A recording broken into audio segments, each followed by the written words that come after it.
¿qué hay? Muchísimas gracias, amigo de la Asociación Aragonesa de Escritores, por la invitación que me hacéis a participar en este frustrado, en parte, homenaje a los hermanos Becker con motivo del 150 aniversario del fallecimiento de ambos. Yo voy a centrarme, como tenemos poco tiempo cada uno de los intervinientes, según me habéis comentado, me voy a centrar en la faceta menos conocida de Becker, de Gustavo Adolfo, como es la de su tarea como traductor. Faceta desconocida, por lo menos para mí, hasta hace 10 o 12 años que me puse un poco a investigar dónde estarían esas posibles traducciones, porque sí sabíamos que existían. De hecho, en el prólogo a las obras, que se publicaron un año después de su fallecimiento, Ramón Rodríguez Correa, el autor del prólogo, ahí hace un comentario expreso diciendo que Becker, en ciertos momentos de su vida, palabras textuales suyas, tuvo que encargarse de traducir novelas insulsas. Bueno, no especifica dónde podrían encontrarse. Hay otro testimonio de un contemporáneo de Becker, compañero pero más joven, era un Francisco de la Iglesia, vivía en uno de los chalecitos cercanos al que compartieron los hermanos Becker en el barrio de Ventas de Madrid, y él también hace un comentario diciendo que González Bravo, el ministro, cuando le dio las ayudas como censor de novela, en fin, como le protegió, también en parte era para liberarle de esa carga como traductor. Bueno, como digo, yo no he encontrado ninguna referencia de ningún estudioso de Becker, de ningún biógrafo que hablase de qué podría ser esta labor de traductor. Y sobre todo, suponemos, claro, se supone que era traductor del francés, que es la lengua en la que él dominaba, parece ser, y que ya otros contemporáneos suyos hablan de esa biblioteca de autores franceses románticos que en la lengua original pudo leer Becker, porque él había conocido bien esa lengua de mano, sobre todo también de su madrina Manuela Moneay, su madrina de bautismo. Como digo, me voy a centrar un poquito en eso. Sabiendo que Becker había trabajado para la casa Gaspar y Roch en varias ocasiones, también él llegó a ser director del Museo Universal, una publicación de esta casa, de estos editores. También sabíamos que Valeriano había ilustrado, por ejemplo, la obra de Víctor Hugo, Los Trabajadores del Mar. También había ilustrado, eso lo sabemos también por Jesús Rubio hace años, El Príncipe Perro, una novela. Pero como traductor de Gustavo Adolfo no teníamos ninguna noticia. Bien, mi trabajo, por así decir, consistió hace ya 10, 12 años aproximadamente en buscar por librerías de viejo, a través de internet, qué posibles novelas de autores franceses fueron publicadas, traducidas al español por esta casa editorial, Gaspar y Roch, en su biblioteca ilustrada. Me hice con un número enorme de volúmenes y, por supuesto, en ninguno de ellos encontré en la cubierta que apareciese traducido por Gustavo Adolfo Becker. Eso es lo que nunca encontré. Pero sí encontré y tuve la suerte de encontrar varias obras que hasta ese momento no se tenía noticia, ilustradas por Valeriano, además firmadas, casi todas ellas, VDB o VB, Valeriano Domínguez Becker, con claridad, ¿no? Y además en los dibujos se ve que son obras suyas. Son varias. La editorial de Zaragoza, de vuestra compañera de Trinidad, la editorial Olifante, me editó este librito simpático, La mosca beckeriana, es un romance, en el que yo, habiendo estado invitado a los festivales del Moncayo, precisamente para un homenaje también a Becker, me hospedé allí en la casa del poeta y durante una semana que estuve allí fui recorriendo los pueblos de alrededor del Moncayo, que también Becker cita en las cartas desde mi celda, ¿no? Y que luego Olifante haría una estupenda ruta beckeriana por estos pueblecitos de Trasmoz, Litago, en fin. Como digo, este pequeño librito, claro, yo entonces trabajaba como profesor de instituto, y bueno, lo que hice fue poner como protagonista a esta mosca, por hacer un poco más amena la historia, no hacer ningún ensayo serio, Y aquí en este librito lo que vengo yo a exponer es el fruto de esa investigación de aquellos libros que yo había encontrado que estaban ilustrados por Valeriano. Son bastantes, porque, por ejemplo, de Mind Ray hay toda una colección y la cubierta está ilustrada por Valeriano. También algunos títulos concretos, como La cazadora salvaje, o por ejemplo, William el grumete. Hay otras obras, me atrevo a decir, aunque estas no estaban firmadas, de las primeras obras de Julio Verne, algunas de ellas, yo entiendo que están ilustradas por Valeriano. Pero bueno, me voy a centrar sobre todo en las que, del autor que os dije antes, del Príncipe Perro, de Eduardo Laboulaye, que estaban ilustradas, que ya se sabía que había ilustrado Valeriano, encontré otras nuevas obras de este autor francés. Y así es París en América y sobre todo Abdalá. Abdalá viene encuadernada en el mismo volumen que Aziz y Aziza, un pequeño relato, una versión de un cuento de las 1001 noches.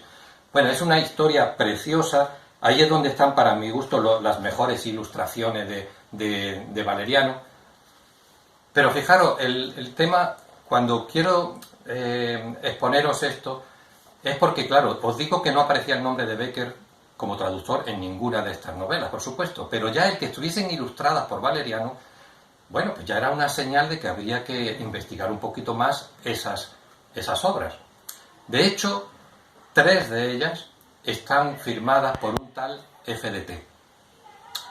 FDT, que yo me atreví en un momento, bueno, hay gente que me lo criticó mucho, me atreví a decir que FDT puede ser fulano de tal, un seudónimo. Estas novelas aparecieron en el año 1869, un año antes de morir los hermanos Bécquer. Es posible que la hubiese traducido antes. Según Francisco de la Iglesia, si él dice que González Bravo le apoyó para librar de esta carga, bien podría ser, ¿no? O que sean otro tipo de traducciones y todavía habrá que investigar cuáles son. Pero me quiero centrar en estas que aparecen con la firma FDT, que yo digo que es fulano de tal. Bien.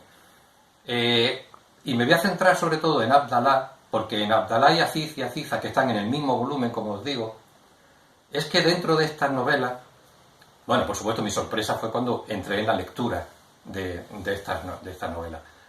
Y yo encontraba rasgos de Bécquer, pero es una prosa, además, que quien conozca a Bécquer le resultará muy familiar. Pero es que entre Abdalá y Aziz y Aziza hay 12 poemas dentro de esta obra. Y ahí me centré sobre todo porque lo más llamativo de la traducción son, fijaros, los poemas. En los poemas ya la primera impresión es a nivel formal, como de estrofas con versos de muchísimas sílabas, con una rima consonante fuerte. El traductor pasa a unos hexasílabos y a una rima en asonante en los pares. Eso en unos versos. En otros, que también son muy extensos los poemas, los reduce apenas a 2 coplas. Bien, ya como digo, formalmente ya llama la atención. Pero lo importante y lo realmente llamativo es que en la traducción no se trata de una traducción, simplemente. Aunque bueno, quería hacer un pequeño paréntesis, porque hay quien se asombra y que me dice, bueno, pero si son traducciones, ¿por qué le das el valor de nuevas rimas? Como digo yo, que se encuentran en ese volumen. Yo digo que son nuevas rimas porque ya existen, de las rimas que conocemos, que siempre hemos conocido, de las 79 rimas que siempre hemos conocido de Bécquer. Por ejemplo, hay algunas que llaman la atención, os llamarán la atención porque son textuales sacadas de otras obras. Por ejemplo, la rima 50, que dice textualmente, literalmente, lo que el salvaje, que con torpe mano hace de su tronco a su capricho un dios, y luego ante su obra se arrodilla, en fin, esta rima, quiero deciros, esto es literalmente extraído de la novela de Chateaubriand, Atala, en la que dice: cuán divina me pareció la sencilla salvaje, la ignorante Atala, que de rodillas y ante un añoso y derribado pino como al pie de un altar ofrecía a Dios sentir las oraciones como un amante idólatra, pero un amante idólatra. Bien, hay otros ejemplos pero me voy a centrar en estas rimas que os digo que están en Abdalá y en Aziz y Aziza, porque es que, fijaros, estamos diciendo unas traducciones en las que Becker faltaban 2 años todavía, como mínimo, para su fallecimiento. Con lo cual no puede ser tampoco otro autor que escribiese o que conociese la obra, puesto que Becker todavía no había publicado, porque son póstumas, la edición de sus rimas. Y bueno, quería comentaros simplemente, porque veo que el tiempo se me acaba, y algunas que os llamarán la atención. Por ejemplo, el primero de los poemas que os he mostrado, que es con el que se abre, el primero que aparece en la novela Abdalá. Fijaros, este poema extenso, el último verso del francés, en traducción literal, dice: vivir en Dios es morir, morir en Dios es vivir. Esto dice el verso final, que el traductor, que yo digo que es Becker, dice: dichoso el que a Dios sube y en su esplendor se inunda, y confundidos arden como 2 llamas juntas. Este tema de las 2 llamas enlazadas que forman una sola os resultará familiar, ¿no? Pero es que hay casos especialmente llamativos. Bueno, aparte de que todas las traducciones están contaminadas, iba a decir. Bueno, veréis estas imágenes del sol chispeando en las tazas de vidrio, el beber el sueño y el olvido. Por ejemplo, hay uno de los poemas, son 12 poemas, una docena de poemas los que aparecen en este volumen. En el poema, por ejemplo, que habla de la tumba de Aziza, habla de un jardín abandonado en el que nadie riega las flores que hay allí. Bien, en la traducción que hace el traductor FDT, habla de un camino de zarzas que lleva a una tumba olvidada, con una piedra con su inscripción borrada. Os sonará también a las rimas. Otra de las rimas, el autor francés textualmente dice: lejos de ti no podría vivir, mi corazón siempre está contigo. Y el traductor dice: oh, quien fuera la sombra de tu cuerpo, el eco de tus pasos. Y quiero recordaros que oh, quien fuera la sombra de tu cuerpo, el eco de tus pasos, es literal de su relato, de su leyenda, El caudillo de las manos rojas. En fin, hay muchísimos otros poemas. Veo que me he pasado incluso de esos 10 minutillos, creo que me recomendabais. Pero quiero haceros una puntualización, y es porque a veces me siento, cuando hablaba yo de las nuevas rimas, uno de los comentarios era ese, ¿no? Pero ¿cómo, si son traducciones, por qué hablas de que son nuevas rimas? Bien, no son nuevas traducciones, porque apenas se remite a traducir del francés. Parece ser que estos poemas le inspiraron a él y crea estos nuevos poemas, que por cierto es interesante ver si por la fecha de composición fuese el último año de cuando aparece editado estos libros, en 1869. Da mucho que pensar, en el sentido de que si hasta ahora pensábamos que el libro de los gorriones, que es el manuscrito que se conserva de la rima, era un poco el recuerdo de aquel libro que se perdió, famoso que se perdió. Bien, yo pienso que es posible que ahí en el libro de los gorriones tengamos poemas que surgieron después del año 68, que es cuando se supone que va él en Toledo reconstruyendo este poema.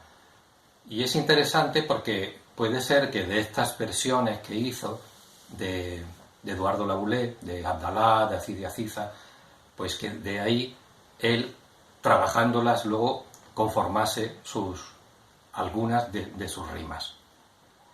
En fin, creo que me dejo muchas cosas en el tintero. Por cierto, quiero agradecer a la editorial Reino de Cordelia, que es quien se interesó por este, para mí, afortunado hallazgo, ¿no? Y editó las 2 obras, Abdalá y Aziz y Aziza, tal como en el original de la Biblioteca Ilustrada de Gaspar y Roch. Es una preciosidad de libro, con unas ilustraciones de caravanas de camellos, preciosos. Son 2 casi hermanos que se enamoran de la misma mujer. recuerda mucho también al caudillo de las manos rojas.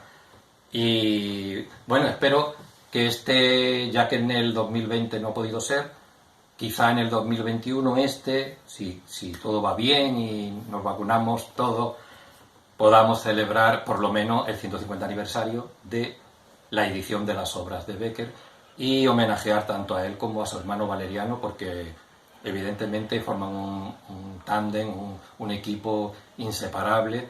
Y nada más, que muchísimas gracias a todos los compañeros de la Asociación Aragonesa de Escritores, y viva los Bécquer.